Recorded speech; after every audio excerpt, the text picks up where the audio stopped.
Hi, welcome to Archiversity online classes. While making an investment, investors are curious about the future price of the stock. That means they are more interested in knowing how much the price will be in the next 1 month or 6 months or a year. How is that they can predict the price? There are more sophisticated or more high-end statistical analysis like of financial modeling to predict the stock prices. However, for a naive investor or the investors who begin their financial analysis or equity analysis, for them to understand or to predict stock prices, one way is through frequency distribution tables, histogram, and calculating the probabilities. The frequency distribution table or histogram is calculated based on historical prices.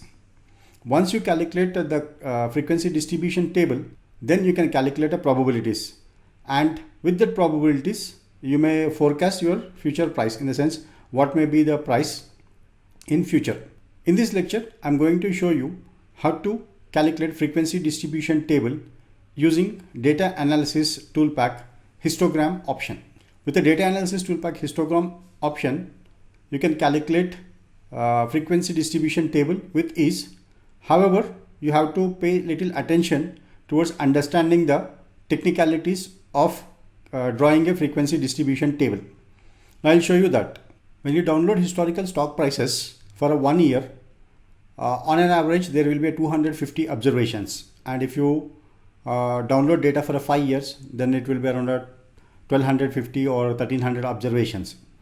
Now these observations are unique in the sense, in the stock market the stock prices may vary from one day to the other day, and within a day also it will fluctuate very frequently. And analyzing hundreds of individual observations is a difficult one, and you may not be able to make any interpretations from that. But to have a meaningful understanding of your close price series, what is that you can do is you can calculate a frequency distribution table.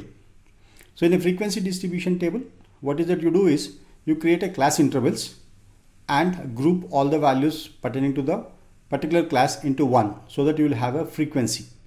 And then using this frequency you can calculate the probability, so that you will understand what is the probability of the price would be in which range.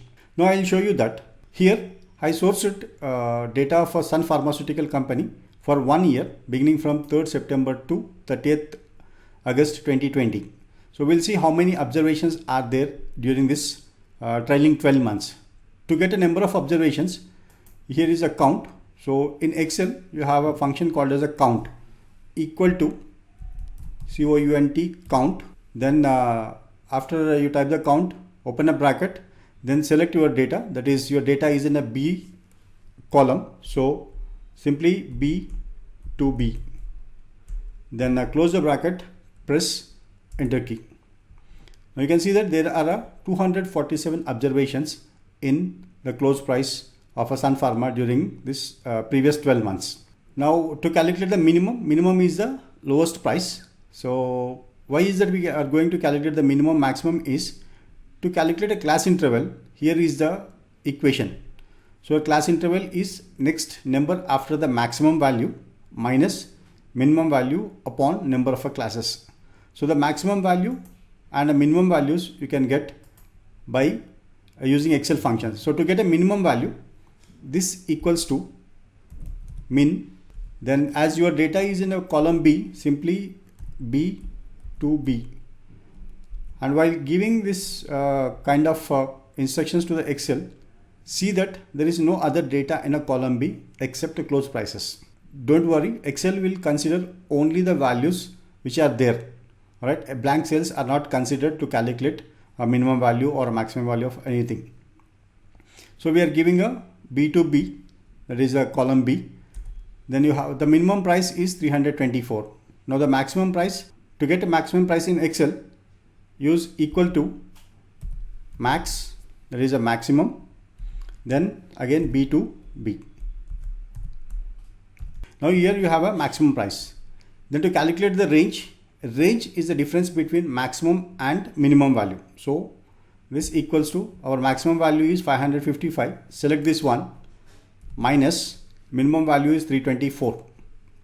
So 231 is the range. Why we calculated this range is, based on this range, you can make an interpretation of how many number of class intervals are required.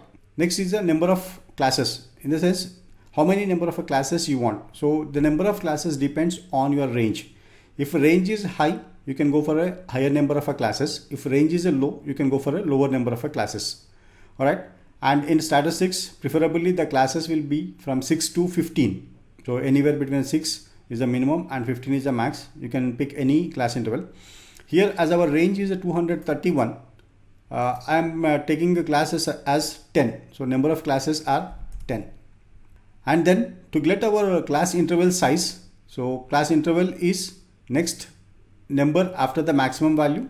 This is 555.8 is the maximum value. Let us say 556.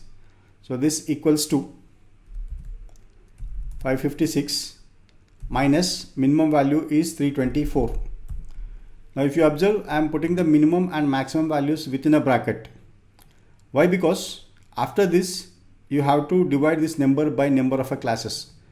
If you don't put these numbers in a bracket, then what Excel will do is, first it will divide 324 by number of classes, then deduct this amount from a 556. So to avoid that, we first calculate the difference between maximum and minimum value, then divide by the number of classes. Upon number of classes required are 10. So your class interval range is 23. Now let us say we make a class interval range as a 24, just to have a round figure. So our class interval size, say that size is 24. Now in a class interval, you will have a lower limit and upper limit. That means your lower limit will be the starting number. So 324 is the lower limit. We'll take a 324 as the lower limit. And upper limit is the lower limit plus your size. So that is, this equals to 324 plus size of a class. All right. So the upper limit is 348. And for the next time period, your lower limit will be the upper limit of a previous class. So this equals to upper limit of a previous class, then enter. As we need 10 class intervals, so we'll first number them 1, 2,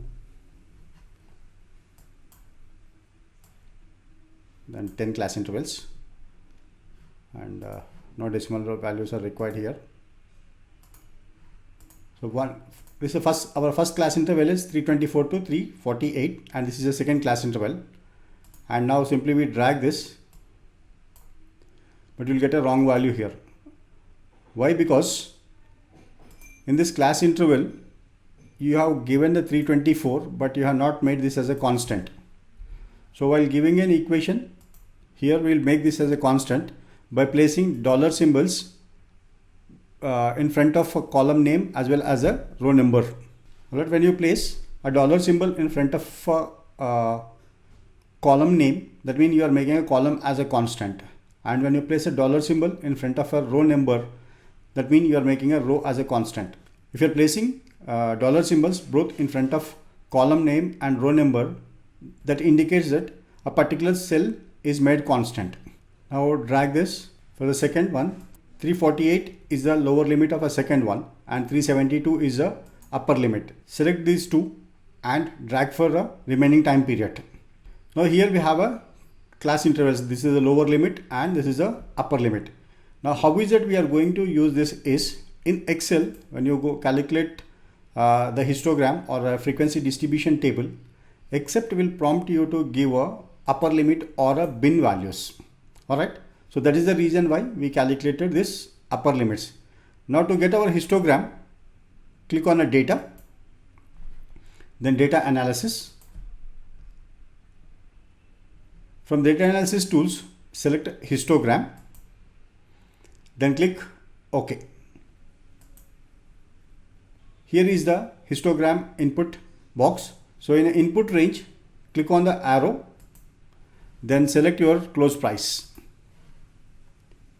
then click a down arrow, then a bin range, select a bin range, then starting from upper limit to total 10 bins, select this one, click on a down arrow, then click on a labels, because in a close price you have a close price as a name or a label, and whereas in a bin you have a upper limit as a label. So select this one, then output range, select the output range, then I click a up arrow, then let us say immediately next to the upper limit, select this cell, then click a down arrow, click OK. Now you can see that the frequency distribution table is here. Now just we can format this one. Here you have a frequency distribution table. Now here are the frequencies and the limit. In the sense, in a class interval of 324 and 348, there are 7 observations. And in a class interval of 396 and 420, there are 34 observations. And the maximum number of observations are in a price range of 420 and 444. That means the stock for the maximum number of times traded between 420 and 444. And now just using this, we'll calculate the probabilities. Total number of observations we have is 247. Here we'll say that the probability. Now we'll calculate the probabilities. So probability is this equal to class frequency upon count or a total number of observations, that is 247. So 0.03. Now simply drag this and the probabilities are here.